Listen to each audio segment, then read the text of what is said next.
Sir register ಮಾಡ್ಕೊಂಡಿದ್ದು sir. ಅವತ್ತು ಏನಾಯ್ತು ಅಂತಂದರೆ 12ನೇ ತಾರೀಕು ಭಾನುವಾರ ಸಂಜೆ ನಾನು ಮಟನ್ ಅಂಗಡಿಲಿ ನಮ್ಮ ಲೇಬರ್ಗೆಲ್ಲ ಸ್ಯಾಲ್ರಿ ಕೊಡ್ತೀನಿ. ನಾನು ಪ್ರತಿ ವೀಕೆಂಡು ನಾನು ಸ್ಯಾಲ್ರಿ ಕೊಡೋದು. ಅಲ್ಲಿ ಸ್ಯಾಲ್ರಿ ಕೊಡ್ತಾರೆ. ಪ್ರಜ್ವಲ್ ರೇವಣ್ಣ ನನಗೆ ಕಾಲ್ ಮಾಡ್ತಾರೆ, ನಿನ್ನ ಹತ್ರ ಮಾತಾಡಬೇಕು, ಅರ್ಜೆಂಟ್ ಇದೆ ಬಾ ಅಂತೇಳಿ. ನಾನು ಏನು ವಿಚಾರ ಅಂತ ಕೇಳ್ತೀನಿ. ಇಲ್ಲ ಪಂಚರತ್ನ ರಥಯಾತ್ರೆ ಬರ್ತಾಯಿದೆ, ನಾಯಕರಿಗೆಲ್ಲ ಫೋನ್ ಮಾಡಬೇಕು, ಪಿ ಎನ್ ಫೋನ್ ಎತ್ತಾಯಿಲ್ಲ, ಬಾ ಇಲ್ಲಿ ಅಂತಾರೆ. ಸರಿ ಅಂದ್ಬಿಟ್ಟು ನಾನು ಪೇಮೆಂಟ್ ಇರುತ್ತೆ, ಇನ್ನು ಅರ್ಧಂಬರ್ಧ ಪೇಮೆಂಟ್ ಮಾಡ್ತೀನಿ, ಕ್ಲಿಯರ್ ಮಾಡೋಕ್ಕೆ ಅಂತ ನೋಡ್ತೀನಿ. ಇಲ್ಲ ಬೇಗ ಬಾ ಅಂತ ಹೇಳ್ತಾರೆ. ನಾನು ಹೋಗ್ತೀನಿ. ನಾನು ಹೌದೌದು ಅವತ್ತು ಪ್ರೆಸೆಂಟ್ 20 ಹೌದು ಅಲ್ಲೇ ಇದೆ ಪ್ರೆಸೆಂಟ್. ಅವ್ರ ಜೊತೆ ಡ್ರೈವರ್ ಆಗಿದ್ದೆ ನಾನು. ಇನ್ಸಿಡೆಂಟು ಭಾನುವಾರ ನಡೀತಲ್ಲ ಸರ್, ಅಲ್ಲಿವರೆಗೂ ಡ್ರೈವರೇ ನಾನು ಅವ್ರ ಹತ್ರನೇ. ಇನ್ಸಿಡೆಂಟ್ ಆದ 2 ದಿವಸ ಆದಮೇಲೆ ನಾನು ಬ್ಯಾಕ್ ಆದೆ. ಇದೆಲ್ಲ ಆದಮೇಲೆ ನಾನು ಅವ್ರ ಹತ್ರ ಬಾಣಕ್ಕೆ ಇಷ್ಟ ಇರಲಿಲ್ಲ, ಹೋದೆ. ಅದಾದಮೇಲೆ ಮತ್ತೆ ಅವ್ರಿಗೆ ಫೋನ್ ಮಾಡಿ ಬಾ ಅಂತಲೂ ಕರೆದಿದ್ದು ಐತೆ. ಬಂದು ನನ್ನ ಹತ್ರ ಜೊತೆ ನೀರು ಆಯಿತು, ಆಗಿದ್ದಾಯಿತು, ಅದೇನು ನೋಡೋಣ ಅಂತೇಳಿ ನಾನು ಇಷ್ಟೆಲ್ಲ ಆದಮೇಲೆ ನಿಮ್ಮ ಹತ್ರ ಬರೋಕ್ಕಾಗಲ್ಲ ಅಂತೇಳಿ ನಾನು ಹೋಗಲಿಲ್ಲ ಅವ್ರ ಹತ್ರಕ್ಕೆ. ಫೋನ್ ಮಾಡಿದ್ರು. ಫೋನ್ ಮಾಡಾದ್ಮೇಲೆ ನಾನು ಏನು ಮಾಡ್ತೀನಿ, ಅವ್ರ ಮನೆಗೆ ಹೋಗ್ತೀನಿ. ನನ್ನದೇ ಒಂದು ಕಾರ್ ಇದೆ, ಒಂದು ಕಾರಲ್ಲಿ ನಾನು ಅವ್ರ ಮನೆಗೆ ಹೋಗ್ತೀನಿ. ಒಂದು 10-15 ನಿಮಿಷ ಆಗುತ್ತೆ ಅಲ್ಲಿಂದ ಅಲ್ಲಿಗೆ ಹೋಗೋದಕ್ಕೆ. ಹೋಗಾದ್ಮೇಲೆ ಹೊರಗಡೆ ನಿಂತಿರ್ತಾರೆ, ಅವರೇ ನಿಂತಿರ್ತಾರೆ.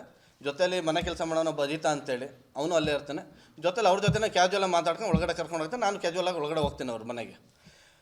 ಅವರು ಅವ್ರೇನು ಡ್ರೈವರ್ ಥರ ನೋಡ್ಕೊಂಡಿರಲಿಲ್ಲ, ಫ್ರೆಂಡ್ ಟೈಪ್ ಟ್ರೀಟ್ ಮಾಡೋರು ನನಗೆ. ಅದೇ ಥರನೇ ಕರ್ಕೊಂಡು ಹೋದ್ರ ಒಳಗಡೆಗೆ ಮಾತಾಡ್ಕೊಂಡು ಹೋಗ್ತೀನಿ ನಾನು.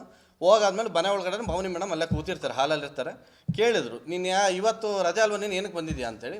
ಪ್ರಜ್ವಲ್ ಅವ್ರು ಫೋನ್ ಮಾಡಿದ್ರು, ಬಂದೆ ಅಂತ ಹೇಳ್ತೀನಿ ನಾನು. ಅದಕ್ಕೆ ಸರ್ ಹಂಗೆ ಮಾತಾಡ್ಕೊಂಡು ಒಳಗಡೆ 2ನೇ ಹಾಲಿದೆ, ಅಲ್ಲಿ ಕರ್ಕೊಂಡು ಹೋಗಾದ್ಮೇಲೆ ನೀನು ಮೊಬೈಲ್ ಕೊಡು ಅಂತ ಕೇಳ್ತಾರೆ. ನಾನು ಏನಕ್ಕೆ ಅಂತೇಳಿ, ಇಲ್ಲ ಕೊಡಿಲಿ ಅಂತ ಹೇಳ್ಬಿಟ್ಟು ಫೋನ್ ಮಾಡೋಕ್ಕೆ ಅಂದ್ಬಿಟ್ಟು ಇಸ್ಕೊಂತಾರೆ. ಇಸ್ಕೊಂಡವರು ಫೋನ್ ಸ್ವಿಚ್ ಆಫ್ ಮಾಡ್ಕೊತಾರೆ. ಅಲ್ಲೇ ಫೋನ್ ಸ್ವಿಚ್ ಆಫ್ ಆದಮೇಲೆ ಮತ್ತೆ ಅಲ್ಲಿಂದ ಶುರು ಆಗುತ್ತೆ ನನಗೆ. ನಿನ್ಗೆ ಅವತ್ತು ಹೇಳ್ದೆ ನಾನು ಪ್ರಾಪರ್ಟಿ ಬರ್ಕೊಡು ಅಂತೇಳಿ, ಯಾಕೆ ಪ್ರಾಪರ್ಟಿ ಬರ್ಕೊಟ್ಟಿಲ್ಲ ಅಂತ. ನಾನು ಅದಕ್ಕೆ ಯಾವ ಪ್ರಾಪರ್ಟಿ ಅಂತ ನಾನು ಕೇಳ್ತೀನಿ. ಅದಕ್ಕೆ ನಿಮ್ಮದು ಕಲ್ಬೆಟ್ಟಲ್ಲಿ ತೋಟ ಇದೆಯಲ್ಲ, ಆ ತೋಟ ಬರ್ಕೊಡು ಅಂತ ಕೇಳಿದ್ನಲ್ಲ ಅವತ್ತೇ, ನೀವು ಬರ್ಕೊಟ್ಟಿಲ್ಲ ಅಂತ. ನಾನು ಯಾಕೆ ಬರ್ಕೊಡ್ಲಿ, ಅವತ್ತು ಹೇಳಿಲ್ವಾ ನಿಮಗೆ ಅಂತ. ನೀವು ನೋಡಿ ತಮಾಷೆ ಅಂತಂದ್ರೆ ಇವತ್ತು ಹೆಂಗೆ ಸೀರಿಯಸ್ಸಾಗಿ ಕೇಳ್ತಾ ಇದ್ದಾರೆ ಅಂತ ನಾನು ಅಂದೆ. ಅದಕ್ಕೆ ಅವರಿದ್ದವರು, ಇಲ್ಲ ನಾನು ಸೀರಿಯಸ್ಸಾಗಿ ಕೇಳಿದ್ದು, ನನಗೆ ಆ ತೋಟ ಬೇಕು, ನನಗೆ ಬರ್ಕೊಡು ಅಂತ. ನಾನು ಬರ್ಕೊಡಲ್ಲ ಅಂತ ಅಪೋಸ್ ಮಾಡ್ತೀನಿ. ಅದಾದಮೇಲೆ ನನಗೆ ದೈಹಿಕವಾಗೆಲ್ಲ ಹಲ್ಲೆ ಮಾಡ್ತಾರೆ. ಆದರೂ 11-11:30ವರೆಗೂ ಅಲ್ಲಿ ಇದೇ ರೀತಿ ನಡೀತಾರೆ. 9 ಗಂಟೆಯಿಂದ 11 ಗಂಟೆವರೆಗೂ ಇದೇ ನಮಗೋವರೆಗೂ ವಾಗ್ವಾದ ನಡೆಯುತ್ತೆ. ಅಲ್ಲೇ ಮಾಡ್ತಾರೆ, ನಾನು ವಾದ ಮಾಡ್ತೀನಿ ಅಂತ ಇರ್ತೀನಿ. ಅದಾದಮೇಲೆ 11:15 ನನ್ನ ಹೆಂಡ್ತಿನ ಕರ್ಕೊಂಬರ್ತಾರೆ ವಿನಯ್ ಕುಮಾರ್ ಪೊಲೀಸು.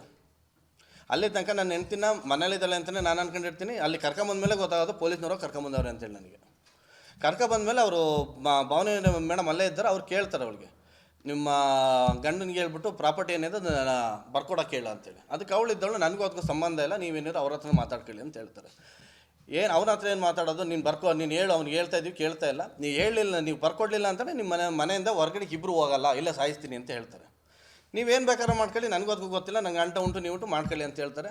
ಅದೇ ಸಮಯಕ್ಕೆ ಇವರಿದ್ದವರು ಹೊರಗಡೆ ಪೊಲೀಸ್ನವ್ರು ಇರ್ತಾರೆ. ವಿನಯ್ ಕುಮಾರ್ ಬಂದಿದ್ದರು, ಅವರು ಮತ್ತು ಸರ್ಕಲ್ ಇನ್ಸ್ಪೆಕ್ಟರ್ ದೀಪಕ್ ಅಂತೇಳಿ, ಮತ್ತಿನ್ನೂ 4 ಜನ ಪೊಲೀಸ್ನವರು, ಅವ್ರ ಹೆಸರು ಗೊತ್ತಿಲ್ಲ ನನಗೆ, PC ಬರ್ತಾರೆ. ಬಂದ ಒಳಗಡೆ ಕರೀತಾರೆ. ನೋಡು, ಇವನು ಪ್ರಾಪರ್ಟಿನ ನೀವು ಬರ್ಕೊಡ್ಲಿಲ್ಲ ಅಂದರೆ ನಾನು ಹೇಳ್ದವ್ರಿಗೆ, ಮತ್ತು ನಾನು ಹೇಳಿದ ಮತ್ತೆ ಕೇಳಲಿಲ್ಲ ಅಂತಂದರೆ ಇವನ ಮೇಲೆ ನಾನು ಸುಳ್ಳು ಕೇಸ್ ಹಾಕಿಸ್ತೀನಿ. ನಾನು ಏನು ಕೇಸ್ ಹಾಕ್ತೀನಿ ಹೇಳ್ತೀನಿ, ಅದಕ್ಕೆ ಕೇಸ್ ಚಾರ್ಜ್ ಮಾಡಿ ಅಂತ ಹೇಳ್ಬಿಟ್ಟು ಹೇಳ್ತಾರೆ. ಅದಕ್ಕೆ ನಾನು ಇದನ್ನು ಮಾಡ್ಕೊಳ್ರಿ, ನಾನೇ ತಲೆ ಕೆಡಿಸ್ಕೊಳ್ಳೋದಿಲ್ಲ, ಕೋರ್ಟ್ ಐತೆ, ನಾನು ಹೋರಾಟ ಮಾಡ್ತೀನಿ ಅಂತ ನಾನು ಹೇಳ್ತೀನಿ.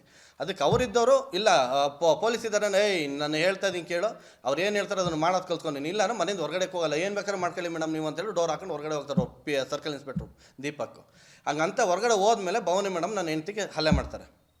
ಇಟ್ಕೊಂಡು ಹೊಡಿತಾರೆ, ಕಾಲಿಂದ ಒದಿತಾರೆ. ಒದ್ದಾಗ ನಾನು ಹೇಳ್ತೀನಿ, ಇಲ್ಲ ನನ್ನ ಹೆಂಡ್ತಿ 3 ತಿಂಗಳು ಪ್ರೆಗ್ನೆಂಟ್ ಇದ್ದರೆ ಕನ್ಸೀವಿದ್ದಾಳೆ, ಅವಳಿಗೆ ಹಲ್ಲೆ ಮಾಡಬೇಡಿ ನಿಮಗೆ ಅಂತ ಹೇಳ್ತೀನಿ. ಅದು ಕೇಳಲ್ಲ. ನೀವಿದ್ರೆ ಎಷ್ಟು ಓದೋ ನನಗೆ ಗೊತ್ತೈತೆ ಹೆಂಗೆ ನೀವು ತಗೊಳ್ಳೋದು ಅಂತೇಳ್ಬಿಟ್ಟು ಹೊಡಿತಾರೆ. ಅವಳು ಹೊಡೆದಿದ್ದು ಏಟಿಗೆ ಅವಳು ಅಲ್ಲೇ ಬಿದ್ದೋಗ್ತಾಳೆ, ಅನ್ಕಾನ್ಷಿಯಸ್ ಆಗ್ತಾಳೆ. ಅವಳು ಅನ್ಕಾನ್ಷಿಯಸ್ ಆದಮೇಲೆ ನಾನು ಅವ್ರ ಹತ್ರ ಕೇಳ್ಕೊತೀನಿ, ಯಾಕೆ ಈ ಥರ ಎಲ್ಲ ಮಾಡ್ತಾಯಿದ್ರೆ, ನಮಗೇನು ಬದುಕಬೇಕಾ ಸಾಯ್ಬೇಕಾ ನಿಮಗೆ ಅಂತಾರೆ. ಬರ್ಕೊಟ್ಬಿಟ್ಟು ಎಲ್ಲರೂ ಸತ್ತೋಗೋ, ನನಗೂ ಅದಕ್ಕೂ ಸಂಬಂಧ ಇಲ್ಲ, ನನಗೆ ಪ್ರಾಪರ್ಟಿ ಬೇಕು ಬರ್ಕೊಡು ಅಂತ ಅವ್ರು ಹೇಳ್ತಾರೆ. ಸರಿ ಅಂತ ಅಂದ್ಬಿಟ್ಟು ನಾನೇನು ಮಾಡ್ತೀನಿ, ಸರಿ ಆಯಿತು ಬಿಡಿ, ನೀವು ಇಷ್ಟೆಲ್ಲ ಆದಮೇಲೆ ಅದೇನಾಯ್ತು ನೋಡೋಣ, ಬರ್ಕೊಡ್ತೀನಿ ಅಂತ ಹೇಳ್ತೀನಿ. ಅದಾದಮೇಲೆ ಅಲ್ಲೇ ಇದ್ದ PSI ಕರೆದ್ಬಿಟ್ಟು, ಇವತ್ತು ಕರ್ಕೊಂಡೋಗಿ ಐಬಿಲ್ ಕೂಡಾಕ ಇವ್ರನ್ನ, ನಾಳೆ ಬೆಳಗ್ಗೆ ನಾನು ಹೇಳ್ತೀನಿ, ಹೇಳ್ದಾಗ ಕರ್ಕೊಂಬ ಅಂತ ಹೇಳ್ಬಿಟ್ಟು ಹೇಳ್ತಾರೆ. ಹೇಳಾದ್ಮೇಲೆ ಇವ್ರು ನನ್ನನ್ನು ಕರ್ಕೊಂಡೋಗ್ತಾರೆ ಐಬಿಗೆ. ನನ್ನ ಹೆಂಡ್ತೀನಿ ಇಬ್ಬರು ಐಬಿಗೆ ಕರ್ಕೊಂಡೋಗಿ ಒಂದು ರೂಮಲ್ಲಿ ಕೂಡಾಕಂತಾರೆ. ಪೊಲೀಸ್ನವರು ಅಲ್ಲೇ ನೈಟು ಎಲ್ಲ ಅವರು ಅಲ್ಲೇ ಇರ್ತಾರೆ. ಬೆಳಗ್ಗೆ ಒಂದು 9-10 ಗಂಟೆವರೆಗೂ ಏನು ತಿಂಡಿ ಗಿಂಡಿ ಏನೆಲ್ಲ ಆಮೇಲೆ ತಂದು ಕೊಡ್ತಾರೆ. ಅನುಕ್ಷಣದ ಸುದ್ದಿಗಳಿಗಾಗಿ ವಿಸ್ತಾರ ನ್ಯೂಸ್ ಯೂಟ್ಯೂಬ್ ಚಾನೆಲ್ ಸಬ್ಸ್ಕ್ರೈಬ್ ಮಾಡಿ. ಹೊಸ ಸುದ್ದಿಗಳ ನೋಟಿಫಿಕೇಶನ್ಗಾಗಿ ಬೆಲ್ ಐಕಾನ್ ಕ್ಲಿಕ್ ಮಾಡಿ.